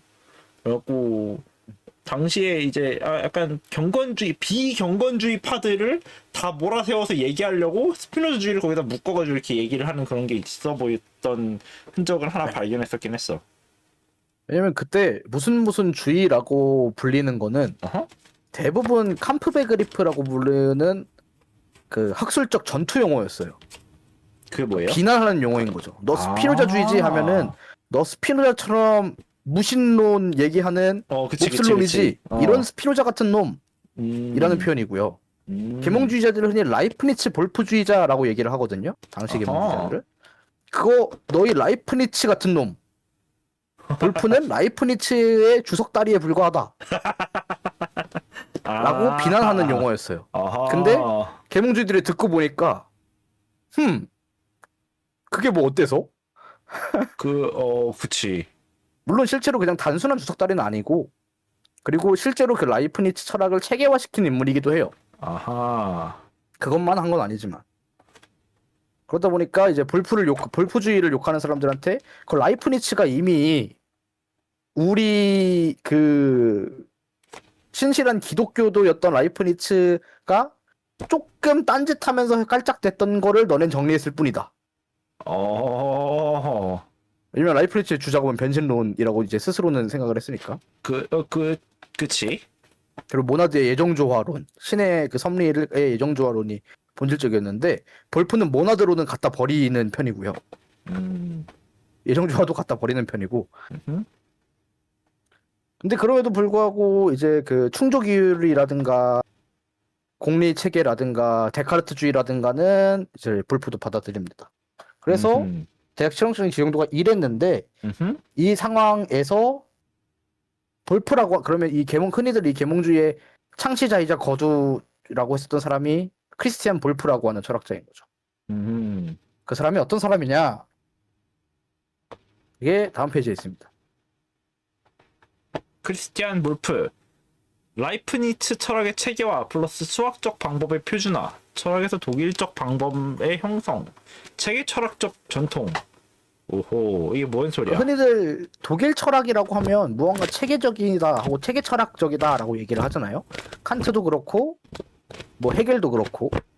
사실 핀체도 내가 그렇고. 체계 철학이라는 게 정확히 무엇을 말하는 건지를 여전히 잘 몰라. 그래갖고 건축술적인 철학을 체계 철학이라고 보는 것 같아요. 어떤 건축물처럼 토대부터 딱 쌓고 그 위로 쭉 쌓아 나가는 그런 거를 형이상학적 토대로부터 인식론적 검증을 만들어내고 그걸로부터 윤리학적 어떤 명제들을 뽑아내게 되는 그런 걸 말하는 건가? 뭐 그 토대가 굳이 형이상학일 필요는 없지만 아무튼 아 그래? 토대가 그런 형이상학일 필요가 없어 가끔? 칸트는 형이상 아닌걸? 칸트야말로 물 자체가 형이상학이 아니면 대체 뭔데? 그거는 인식론적 형이상학이라고 하는 특수한 용어가 있습니다. 어디 하긴 성이상학이라면 형이상학이죠. 칸트도 그치. 순수의 성비판의 주 질문이 형이상학이란 무엇인가였으니까. 어떻게 가능한가였으니까. 그치. 일단 왜냐면은 나는 이제 스피노자에서 시작해갖고 딴 걸로 간 건데 나는 보면서 스피노자도 나름대로 되게 체계 철학적이다라고 얘기했었는데 그 체계가 있어 보이는군 이 정도의 이야기인 거지. 체계 철학을 정확히 뭘로 정의한지를 몰랐어서 물어봤어. 개몽은 프란스. 그래서 그 체계 철학이 뭐냐? 저 수학적 방법인 거죠. 어떤 공리에서 스피노자구나. 근데 그게 표준화 시킨 게, 철학은 이렇게 하는 거야. 아하. 학문이라고 하는 거는 이렇게 하는 거야. 아하. 를 대중적으로 그리고 후대 학자들에게 강하게 영향을 남긴 게 볼프인 거죠. 당연히 그 전에도 그런 방법은 있었죠. 근데 아하. 단순히 수학뿐만이 아니라 모든 학문이라고 하는 거는, 그리고 모든 학문의 시작으로서의 철학이라고 하는 것은 그런 수학적 방법인 거야. 음흠. 라고 하면서 이제 라이프니츠 철학의 철학을 체계화해서 소위 말하는 그런 그 복잡하고 꼬여있고 쌓아간다는 느낌의, 거대한 느낌에 압도되는 느낌을 받게 하는 독일 냄새 난다라고 하는 그 냄새를 만든 사람인 거죠. 그렇군. 프랑스는 그렇군요. 약간 독일 철학에 비해서는 좀 문학적인 냄새가 났잖아요. 그리고 어. 프랑스 철학에 체계가 없다는 건 아니지만 그치, 약간, 독일 철학처럼 그거에 집착하는 놈들은 아닌 것 같은데, 그치, 프랑스 상대적으로. 약간 그래도 독일은 좀 단단하게 벽돌화된 느낌이라면, 쟤네들은 약간, 뭐랄까, 좀, 포마드가 된 버터들을 가지고 건축한 느낌을 언어에서 받을 수가 있지? 그래서 프랑스 철학이 되게 자유롭고, 어떻게 말하면 그 조형하기가 쉽잖아요. 버터는 깎으면 되니까. 벽돌은 깎기가 힘든데. 어허. 대신 이제 어허, 두 번 독일 더. 철학은 무거운 거죠. 두 번 더. 아마 다음 주에 저게 뭔가가 될 것 같은데. 하여튼. 오케이, 그렇군요. 그리고 또, 계몽이 프랑스산이라고 했는데 정치 사상과 정치적인 면모로 이제 프랑스에서는 계몽이 전개가 됐고, 아하. 그러니까 그리고 정치적 운동, 정치 운동으로서의 계몽 운동이 주로 전개가 됐다면 3단 어허. 그리고 독일에서는 학적 분야에서 계몽 운동이 벌어져요. 종교와 학적인 부분에서, 정신적인 부분에서 벌어지는 게 이제 독일 철학, 독일에서의 계몽주의의 특징입니다. 아하. 오케이. 근데 구조주의는 이거보다 한참 뒤에 나온 거잖아. 그리고 구조주의가 독일 철학을 흡수해서 그런 거 아닐까? 오. 그래서 이제 그 다음에 이 계몽주의의 열광적인 확산의 방아쇠가 됩니다. 얘가 쫓겨나요. 아하. 독일에서. 그래서 프랑스로 갑니다. 프랑스로 망명도 갔다가 아하. 마브리크 대학에서 교수하고 그래요. 아하. 그래서 개짜증 나는 게 저 볼프 전집이 프랑스어로 되어 있어? 프랑스어로 되는 게 꽤 있어요. 아. 개짜증 나. 못 읽어. 아하. 철학 언어로서의 독일어를 사용해서 라틴어 대신 독일어를 사용해서 적어서 해서 독일어를 학문어로서 정립을 해서 아직 열광적 확산의 방아쇠가 안 끝난 게, 저 할레 대학에서 추방이 왜 당했냐? 아하. 이 사람이 할레 대학 부총장이었어요. 근데 당시 총장이라고 하는 거는 왕이 모든 대학의 총장이 겸직이었어서 음흠. 학술의 수호자라는 그 직함이 있어가지고 사실상 부총장의 실질적 총장이었는데, 얘가 요하임 랑에라고 하는 경건주의자랑 정치 싸움으로 키베하다가 져요. 그럼 이제 캐삭방 해야지. 네, 그래서 이제 랑에가 후임 총장으로 올라옵니다. 그치. 볼프가 이제 총장직을 이제 물러나게 된 거죠. 어느 시대나 캐삭방의 결과는 잔인한 법이지. 정치 싸움에서 밀려서 지는데, 그래서 얘가 이제 그럼 이제 퇴임 연설을 해야 되잖아요. 아하. 부총장 이제 후임 총장이 어떻게 누가 돼서 이제 잘 부탁합니다 하면서 자기가 뭐 최종 퇴임 연설을 하는데, 그 퇴임 연설의 제목이 바로 중국인의 실천 철학에 관하여예요. 씨. 뭐야, 그게 갑자기? 여기서 갑자기 왜 퇴임 연설에서 중국 철학 얘기가 나와? 그래서 추방을 당한 건데, 이게 추방까지 이어져요. 얘가 왜 열광적 확산의 방아쇠고 얘가 왜 중국 철학이랑 관련되는지 그러니까 캐삭방을 해서 졌는데 지면서 나갈 때 약간 똥 뿌리듯이 뭔가를 뿌렸는데 그게 엄청난 반향을 일으켰다. 예, 최고급 꼬장을 부리는데, 중국, 왜냐면 아까 말했듯이 랑에는 경건주의자예요. 아하. 그리고 계몽주의자들은 아까 잠깐 얘기했지만 중국 철학을 이 경건주의랑 싸우는데 가지고 왔다 그랬죠. 오케이. 근데 그 내용을 경건주의자 후임이 취임하는 순간에 그 내용을 연설해 버린다. 오. 인물들의 빗고기는 이제 그치. 옛날에는 저런 수준까지 했다. 아 진짜 이 철학계라가 정말 아가리 파이터들이 몇백 년째 내려오고 있는 분야라고. 아 무섭다. 그런 식으로 지리게 들어간다. 꼬장을 부린 건데. 그래서 오케이. 당연히 뭐가 됐냐? 너희 무신론자 새끼, 너희 이교도 새끼 하고 고발을 당해요. 그래서 그래서 저 연설을 하고 48시간 내에 할례에서 나가지 않으면 나가는 건 너의 목과 몸이 될 거야. 그치 분리돼서 나갈 거다.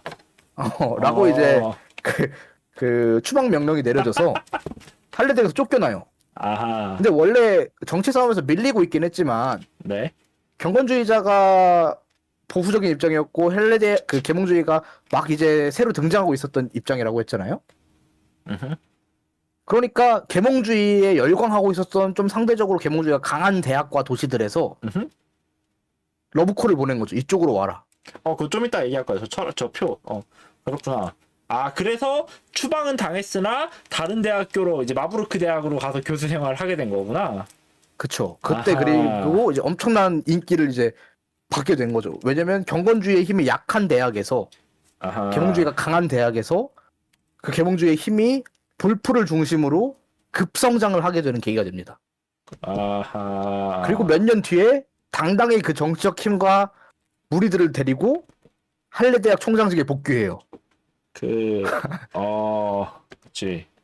계몽주의가 경건주의에게 승리하게 된 순간으로 장식되는 되게. 그 일련의 사건이 이 사람의 그 생애사에서 등장을 하게 되는 거예요.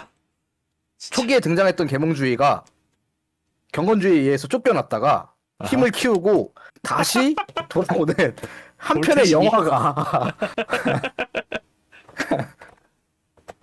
그런 서사가 이제 돌아왔기 때문에 엄청나게, 왜냐면은 이벤트가 엄청 크잖아요. 한 대학의 부총장급, 실직적 총장급인 거물학자가 그치.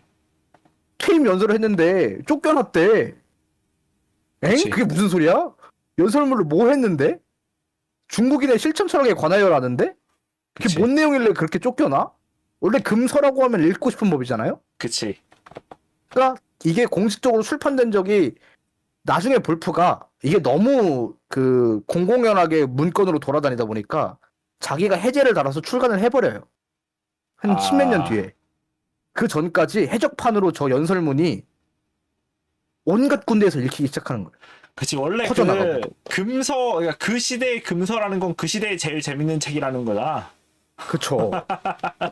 나도 금서 한번 돼보고 싶다 막 이런 거지. 그쵸. 스트라이센드 효과. 그게 뭐야? 나 이거 몰라. 그러니까 뭘 금지하면, 무언가를 그 콘텐츠를 숨기거나 삭제하려고 하면 그게 오히려 호기심을 자극해서 더 빠르게 확산되는 효과를 스트라이센드 효과라고 하는데. 바바라 스트라이센드가 자신의 저택 사진에 대한 삭제 소송을 제기했는데 오히려 더 많이 다운받아줬었던 걸 가지고 그렇게 말했던 거구나. 그래서 계몽주의가 저 스트라이센드 효과에 의해서 아주 빠르게 확산된, 그래서 계몽주의의 다른 말을 라이프니츠 볼프 철학이다 라고 말할 정도가 아예 되어버린. 여러분 금기는 욕망을 발생시. 지들 전공 이야기만 하고 있다 진짜.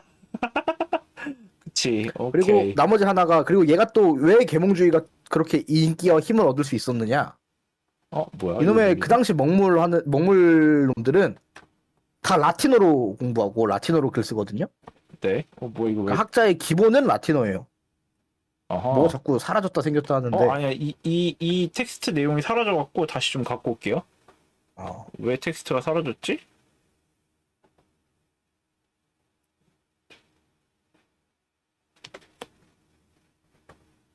여기 있다.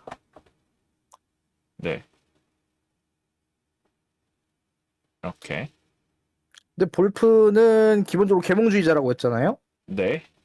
그러니까 학자들만의 노름이 아니라고 생각을 해서 독일어로 책들을 초반에 썼어요. 쫓겨난 뒤로는 라틴어로 썼지만, 아하. 초기 조약들은 어쨌든 얘도 학자로 성장을 해야 되니까 라틴어로 쓰고, 다음에 독일어로 책들을 쓰고, 쫓겨나서 이제 파리 망명하고 이랬을 때는 라틴어로 글을 쓰고, 다시 돌아와서 독일어로 글을 쓰고 이랬던 사람인데, 음흠. 이렇게 영향력 있는 사람이 독일어로 글을 쓰니까 아, 자연스럽게. 라틴어로 이제 학문어는 그 당시에 라틴어였는데 프랑스 애들도 라틴어로 그 공부하고 독일 애들도 라틴어로 공부하고 영국 애들도 라틴어로 공부했는데 독일어가 어떤 하나의 학술적인 용어로서 프랑스는 그 당시에도 학술 용어로 쓰였습니다. 일부. 거기는 교양 있는 언어니까요. 독일의 천박한 언어와 다르게. 그렇구만. 그래서 철학 언어로서 그리고 학술어로서 독일어를 사용을 하고 라틴어들을 이제 독일어 개념으로 그럼 번역해서 쓸 거 아니에요? 아하. 볼프 나름대로 번역을 해서 옮겨서 썼을 텐데 그게 이제 약간 그 당시에 디폴트 값이 된 거죠. 라틴어 이 개념은 볼프에 따르면 독일어 이거다. 아하. 볼프에 따르면이 붙게 되는 계기가 이쪽에서부터 이제 이 사람이 만들었던 업적들로 인해서 그렇게 되는 거구만. 그렇죠. 어허, 그래서 오케이. 라틴어와 독일어 번역의 초창기에 해당하는 사람들. 어디 게르만어 독일어가 말도. 학술어로 성립되게 하는. 아하. 사실 프랑스어는 학술어는 아닐지언정 적어도 정치 언어로서 국제사회에 엄청난 영향을 끼치고 있는데 아하. 그 독일 왕정과 그 신성로마 제국의 언어는 프랑스어와 라틴어였거든요. 아하. 독일 애들도 독일어는 그 하층민들이나 쓰는 언어였기 때문에 아. 근데 그거를 어떤 학술어의 지위로 격상시킨 인물인 거죠. 오, 그러니까 언문 수준이었던 무언가였었구만. 언문으로 철학을 하게 한 거예요. 그러니까. 한국 철학을 하는데 처음으로 언문으로 이제 철학을 한 거, 한글로 이제. 아하. 근데 그러면 당연히 학자들이 아니라 그 대중들부터. 초학자들부터 대중까지 이양 사람들 일상 언어로는 다 독일어를 쓰니까 그치. 훨씬 빠르게 읽히고 훨씬 빠르게 전달될 수가 있었던 거죠. 역시 새로운 매체든 새로운 전달 방법이 나오면 바로 선점해야 돼. 이거 뭐야? 유튜브가 나올 때 바로 유튜브 들어가야 되고 인스타가 나올 때 바로 인스타 들어가야 되고 약간 이런 거랑 비슷한 거지. 그래서 이제 이 분이 그렇게 계몽주의에서 중국 철학을 무기로 경건주의를 한 대 심하게 후려 까는 역할을 했습니다. 나는 말에게 명령할 때만 독일어를 쓴다. 저건 누군데 저건? 어디 왕 같은데? 저건 뭔데 갑자기? 독일 왕 같은데 저거?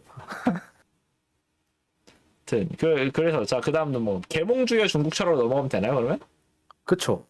자, 이제 이걸 보면 알 수 있듯이 볼프의 사례를 보면 대표적으로 알 수 있듯이 계몽주의와 중국 철학의 관계는 뭐였냐? 이 아하. 중국 철학이 계몽주의한테 왜 열광적이었고 수용됐었냐? 계몽주의들이 왜 중국 철학의 초창기에 수용을 하고 중국 철학을 받아들였었냐 하면은 일단은 저 경건주의와 진리에 이르는 방법에 대한 논쟁이 아하. 신에 대한 믿음과 그거 말고도 이성도 있어 라고 했었던 그 논쟁에서 적극적으로 수용이 된 거예요. 아하. 중국 철학은. 중국 철학이 중국 철학으로서 수용되는 게 아니라 경건주의를 후드려 까기 위한 빠따로서 수용된 게 중국 철학입니다. 그러니까 이성을 쓰기 위해서 지금 갖고 왔다는 거잖아. 그쵸. 아하. 그래서 계몽자들의 중국 철학은 뭐냐? 경건주의랑 싸우는 무기고 아하. 얘네가 교회 바깥에 있잖아요? 중국 그치. 철학이라는 거는? 아하. 교회 바깥에 어떤 학문이 있는 거예요. 아하. 중국인의 실천 철학에 관한 연설이라고 했죠. 그럼 중국인들이 교회 바깥에서 윤리학을 하고 있다니까? 신없이? 이걸 봐라. 신 없는 학문이라는 건 있을 수 있고 신 없이 이성만 있으면 학문과 윤리학, 실천 철학, 정치 철학은 가능하다. 저게 하고 있지 않느냐라는 신뢰를 보여주는 거예요. 그치. 그러니까 경건주의자들이 아니 그럼 너네 무신론자고 신이 없으면 니네가 얘기하는 그런 게 성립이나 할 것 같아? 라고 하면은 얍. 딱 사서삼경 들이밀면서 되던데? 하는 거죠. 그치. 얍 하는 거지 이제 이런 거 갖고 와서. 저거 가지고 이제 끼야토 할 수 있기 때문에 그치. 적극적으로 수용되었고 열광적으로 수용이 되었습니다. 본원이 태극 특히- 그리고 이제 오행하고 이제 중국 철학이 아무래도 공자님이 예수님보다 나이가 많잖아요? 그치. 그치.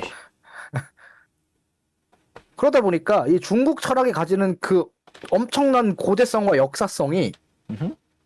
특히 그래서 이제 볼프는 공자보다 더 오래전 인물이었던 사망 오제까지 끌어들였던 건데 성서 저것보다 아, 그러니까 이미 약간 더 오래 전에 이성이라는 건 있었고 나이빨로.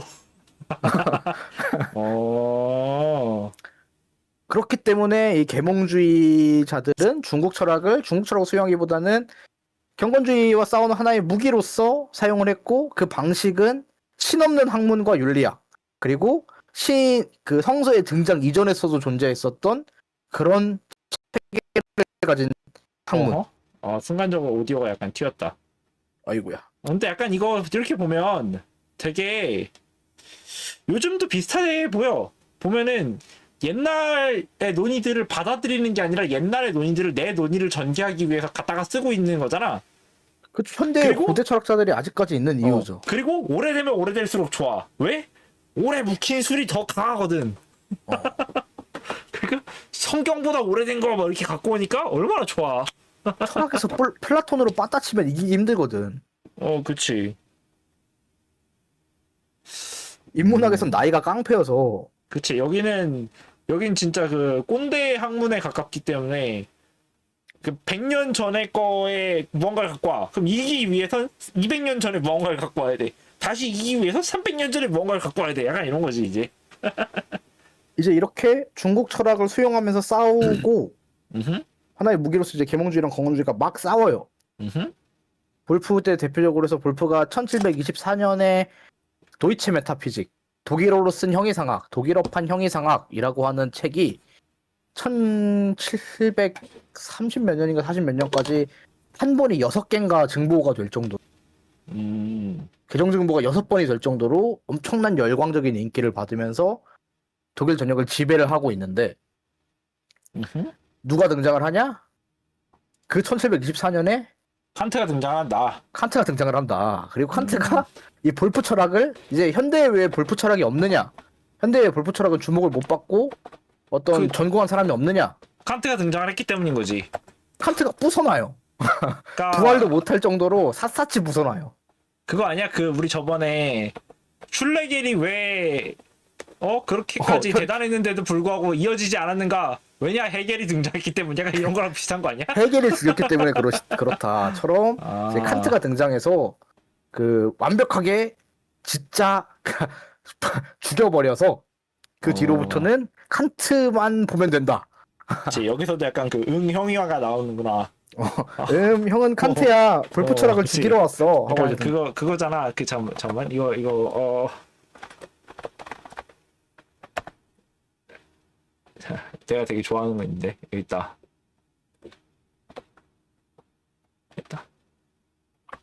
허접들아 여기까지 오느라 수고했고 언니가 신기한 거 하나 보여줄게. 보통 요게 나오면서 이제 정리가 되는 거잖아 항상. 그리고 오케이. 실제로 그 칸트 때가 되면은 저 볼프 철학이 랑 경건주의랑 막 싸우면서 칸트가 태어난 게 1724년이니까 칸트가 성장할 때는 얘네가 막 싸우는 거를 보면서 자란 거죠. 칸트가 순수형판을 낸 게 1768년인가 67년, 63년인가 그러니까 그때까지는 막 경건주의랑 저 계몽주의랑 투닥투닥 되는 데서 칸트는 성장을 했던 거고 그래서 얘네가 싸우는 데에서 양쪽 다 하자가 있는데 하고 둘 다 깔끔하게 내가 이 논쟁을 끝내러 왔다. 정산 정쟁을 끝내러 왔다. 등장하는 샹크스처럼 그치. 등장을 하게 된 거고. 그치. 그리고 칸트 때쯤 되면 슬슬 이 새끼가 경건주의자야, 계몽주의자야 싶을 정도로 둘이 많이 섞여요. 이 치고받고 하다 끝내러 보니까 왔다. 어허. 경건주의자들이 계몽주의자 봤을 때 씨발 저건 맞는 말인 것 같은데 하는 게 있고 계몽주의자들이 경건주의자를 봤을 때 저건 맞는 말인 것 같다 싶은 부분이 있어서 바움가르텐이랑 크루지우스쯤 되면은 많이 섞여가지고 바움가르텐이 저 볼프주의자의 선봉대장이라고 보면 됩니다. 바움가르텐. 어허. 미학으로 유명하지만 기본적으로는 저 독일 계몽주의, 라이프리츠 볼프주의의 행동대장이자 그 선봉이라고 생각을 하시면 되고요. 크루지우스는 반대편, 경건주의자의 선봉인데 얘네 둘이 똑같은 거 얘기하는 거 아님? 이라고 생각될 정도로 비슷한 얘기들. 그러니까 둘이 치고받고 하다 보니까 이제 무기라고 하는 게 현대의 모든 소총이 다 그 HK416이었나?로 귀결되잖아요. 정량 약간 진화하잖아. 수렴 진화하듯이 이제 그치. 그렇게 될 때가 있지. 그렇게 학문도 정량 그 후렴 진화해가지고 비슷비슷해져서 아하. 있었던 시기가 이제 칸트 때다. 아하. 그리고 그때쯤 되면은 슬슬 경건주의는 계몽주의한테 꽤 많이 흡수돼서 힘이 그렇게 강하진 않았었다. 칸트가 학계에서 활동할 때는 성장할 때는 영향력이 있었지만 음흠. 그렇습니다. 이제 그러니까 뒷내용은 이좀 칸트 약간 내용이고 소강 몇 상태가 가지가 약간 샹크스는 샹크스인데 전쟁이 약간 좀 소강 상태에 들어갔는데 저러고 등장을 한 거구만. 그쵸. 왜냐면 그치? 원피스 어. 정전전den도 그 도넛에 빵꾸 뚫렸을 때 나오는 거잖아요.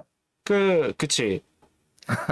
그래서 도넛에 빵꾸 뚫려서 다들 어떡하지? 어, 우리 좆된 거 같은데요? 싶을 때쯤 이제 끝내러 온 거였으니까. 아,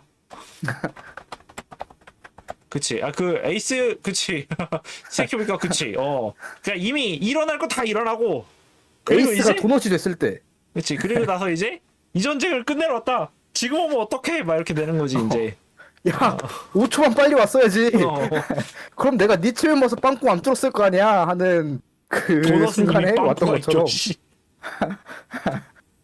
그쵸. 그러니까 그 막힌 도넛에 빵꾸를 뚫어버리는 순간에 왔기 때문에. 근데, 근데, 여기 이후로 이제 칸트인 거잖아. 네. 그러다 보니까 약간 나는 궁금한 게 이제 사실 나는 내가 궁금했던 건 칸트도 칸트인데 확실히 이 부분이 약간 너무 아쉬워서 조금만 더 찾아보고 싶은데 이 부분에 관련된 논문이나 책들을 보려면 어디를 봐야 될까? 많이 없죠. 일단 철학에서는 거의 없다고 보면 되고요. 그렇지 약간 문헌학에서 있으려나?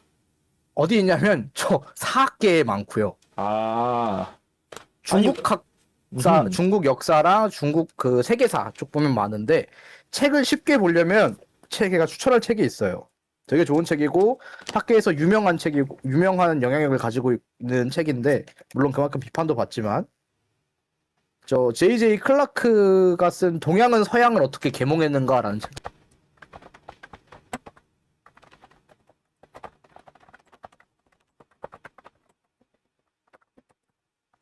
이런 책이 있다고?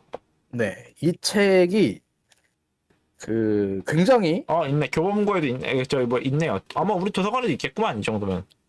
도서관에 있는 책은 지금 저희 집에 있기 때문에 지금은 없을 거고요. 그게 그 거기가 있어? 네, 지금 저희 집에 있기 때문에 그건 없을 거고 절판이 된 걸로 알고 있어요. 아니 근데 워낙 이게 어허? 책이 판세가 많이 돼서 중고가 2004년에 첫 출판이라고 돼 있으니까 지금 절판됐어도 어느 정도 매물이 꽤 많이 남아 있을 거고 구하기가 그렇게까지 어려운 책은 아닌 걸로 알고 있고요. 어허. 볼프의 중국인의 실천 철학에 관하여는 놀랍게도 볼프 모든 책 중에 한국어로 번역이 돼 있는 책이에요. 유일하게 볼프 책이 단 한 권도 번역되어 있는 게 없는데 볼프 중국인의 실천 철학에 관하여 대한연설로 나와 있습니다. 대한 연설. 어허. 이런 게 있구만. 그리고 이제 좀 초창기를 보고 그러네, 싶다. 있네. 그 사상적인 게 아니라 어떤 라이프니츠와 예수의 선교세 쪽이면 라이프니츠가 만난 중국이라는 책이 있어요. 라이프니츠가 당연히 지은 건 아닌 검색- 거지? 라이프니츠 지음이죠. 왜냐면 라이프니츠의 그 중국인의 자연신앙론이라는 책이 있고 어허. 최근 중국 소식 아니, 노바 근데- 히메시스라는 책이 있는데 근데 궁금. 자기가 지은 책 이름이 라이프니츠가 만난 중국이야?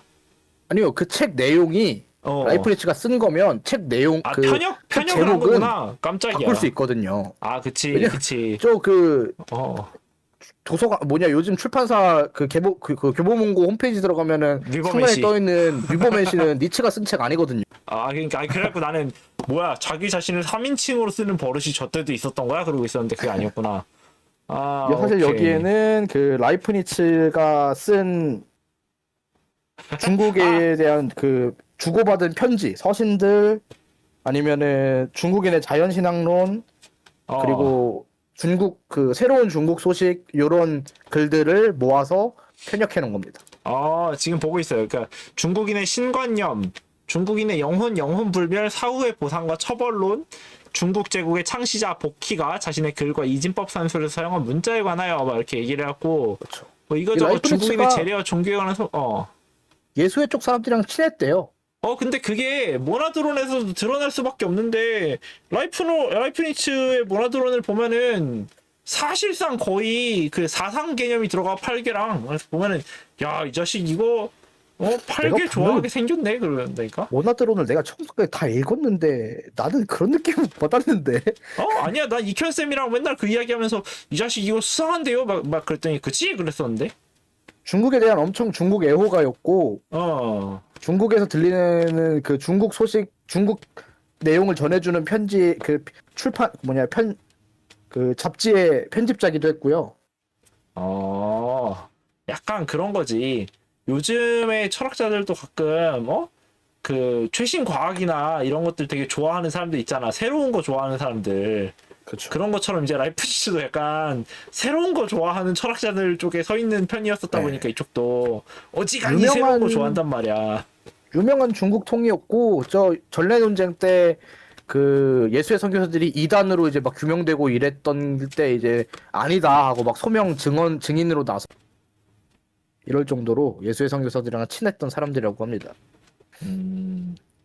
어쨌든 제일 추천하는 건 저 클라크 책이고, 그리고 추천하지 않는 책이 하나 있어요. 어? 그 황태현 선생님이라고 계시거든요. 잠시만. 이렇게가 비추천서. 추천서랑 비추천서로 골라. 추천서. 황태안? 황태연 선생님이라고 아하. 그 동국대 교수셨고 저 네. 정치 행보로도 좀 유명하신 분인데 네. 그 공자와 세계라는 책을 쓰신 게 있어요. 아. 총 5권으로 되어 있는 방대한 저서인데 아하. 제가 다 읽은 건 아니지만 그 공자의 세계 1권 하였나 부분에 잠깐 이 공자 철학이 독일로 어떻게 흡수가 되고 이렇게 들어가는 건데 이분이 굉장한 그 공빠지거든요. 지금 약간 보고 있어. 보니까 근데 공자와 세계 1에서 5, 그치? 그 공자 모든 게 철학과 다 서구 계몽주의의 기원 이거 말하는 거지. 예, 모든 게 다 공자로 통하는 거 봐라. 그만큼 공자가 개쩔었고 세계는 공자의 원리에 따라 돌아가야 되는데 세상이 다 이렇게 되고 있는 거는 공자의 힘이 요즘 약해져서 그렇다라고. 아니 씨, 왜 죽은 사람의 힘이 어떻게 약해질 수가 있어? 물리학적으로 말이 안 되는 거잖아. 놀랍게도 그 헤겔 막스 전공자시고요. 심지어 철학도 아니고 외교학과인데? 정치사상 쪽 전공하셨고 헤겔이랑 막스 쪽 전공하셨는데 약간 강신주 같은 거네. 동양 한 그- 다음에 서양 가르치는 것처럼 이쪽은 서양 가르친 다음에 동양 그러니까 이 사람 진짜 엄청 많이 바쁘게 살았어. 지금 보니까. 걔 근데 바쁘고 문제는 중간중간 책 보니까 사상 체질, 사람과 세계가 보인다 막 이런 거 네. 쓰셨던데? 나쁜 분이 막 그 나쁜 분이냐 아니면 뭐 이상한 학자냐 그런 건 아니에요. 그냥 그 시대의 그 시대의 그런 거 아니야? 근데 제일 문제가 뭐냐면 너무 바쁘셨는지 내용은 둘째치고 같은 문단이 2번 나온다거나 중언부언이 많아. 다작을 편집이 하시는구나. 잘못됐는지 연속해서 같은 문단이 나온다든지 실제로 근거를 따져보면은 뭐 연도수가 틀린다든지 오타가 있다든지 그러니까 자체 나무 위키를 조금 그러니까 사실 그게 이제 오타나 뭐 연도 틀린 게 있으면 아하. 내용이 아무리 좋아도 그 내용의 출처가 의심스러워지는 건 어쩔 수가 없거든요. 그치. 편집자가 당연히 해줘야 되는 것도 맞고 근데 저자 본인도 신경을 써야 되는데 그치 이 정도의 나중에- 고맥락 텍스트면 무조건 저자가 신경을 쓰는 게 맞지. 나중에 이제 차라리 후정이라도 하든 저게 제가 알기로는 판세가 몇 번 됐는데 후정판이 안 나와요. 근데 되게 그래서 저거는 공빠시네. 저는 개인적으로 저거를 저 계몽주의와 중국 유학을 보려고 저 서구 계몽주의의 1권, 2권 부분에 있는 부분을 읽는다? 그렇게 추천하진 않습니다. 다른 부분은 모르겠어요. 제가 다른 부분을 읽은 건 아니기 때문에 저 책이 좋냐 안 좋냐는 모르겠지만 아하. 저 책의 내용이 그래서 뭐 틀린 내용이 좋은 내용이냐는 모르겠지만 아하. 일단 한 문단을 읽고 똑같은 문단이 나와서 아 내가 줄을 잘못 읽었나 해서 똑같은 문단이 그냥 두 번 나열돼 있고 그래요. 아하. 그래서 책 자체가 약간 좀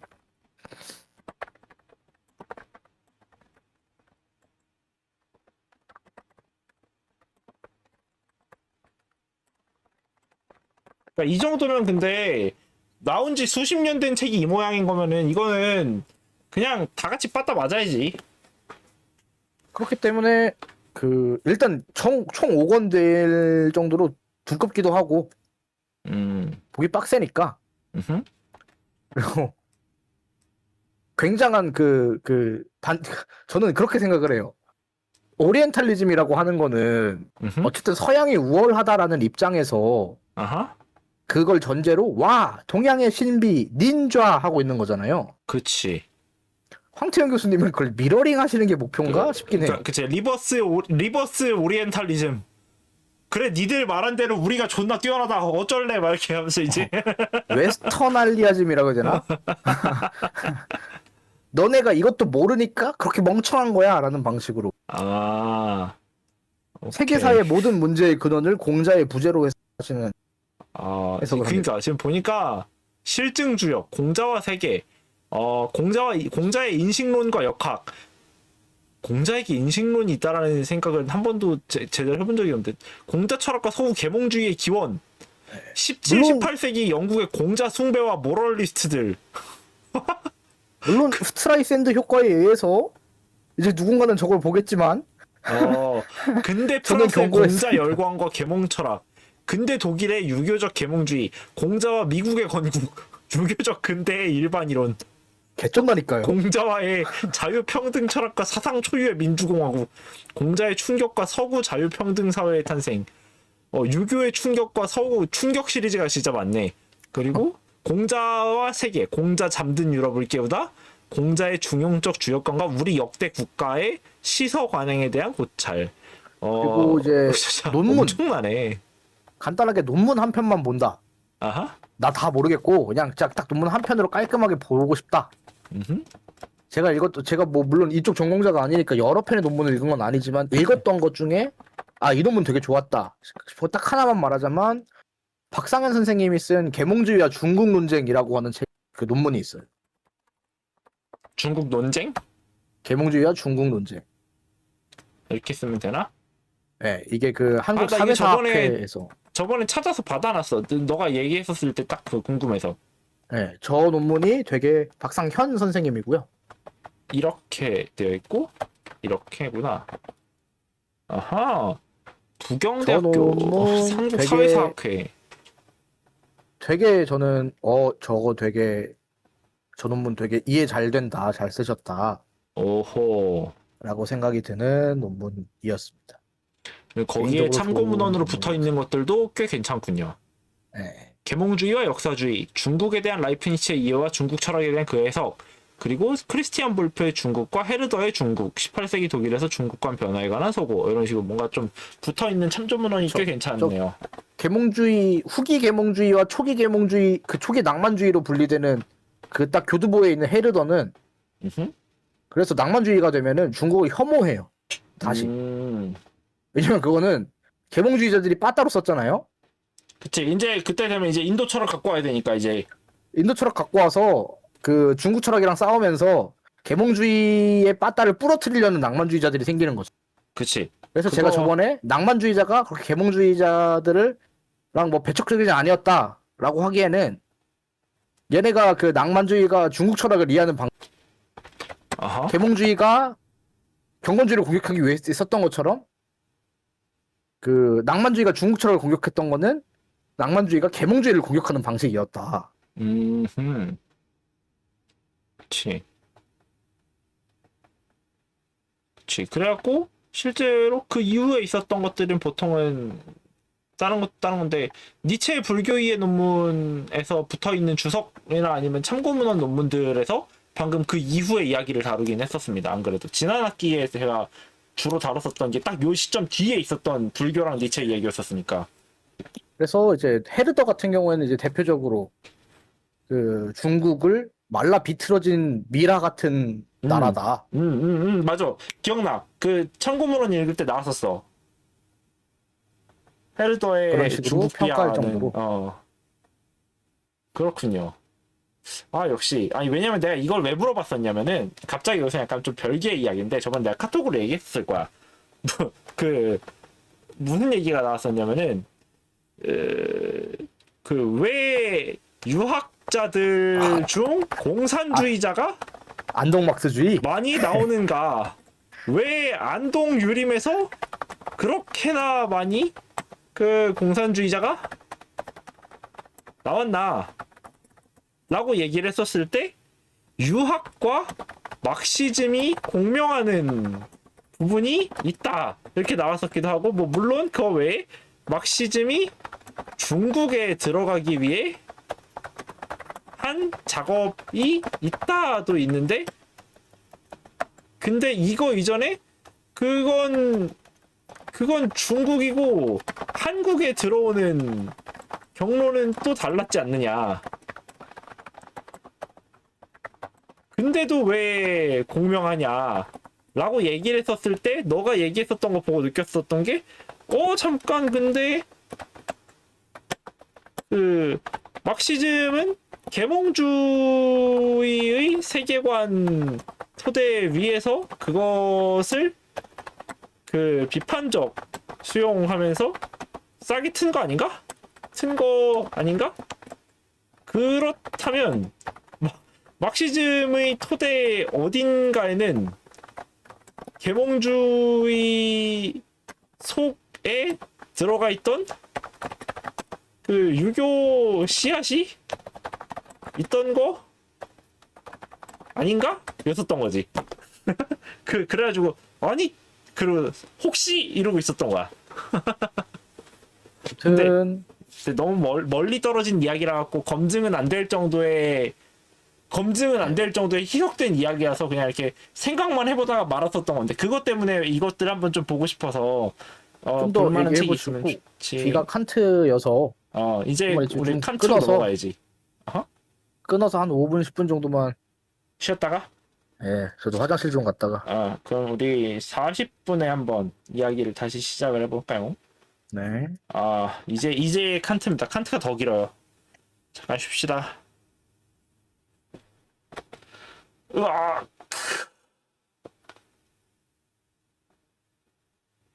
자,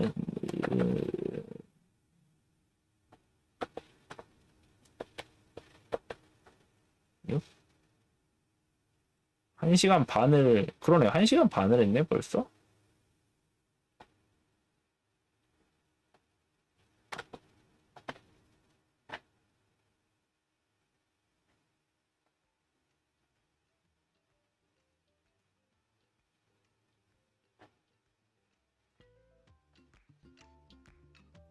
음악을 틀어놓기로.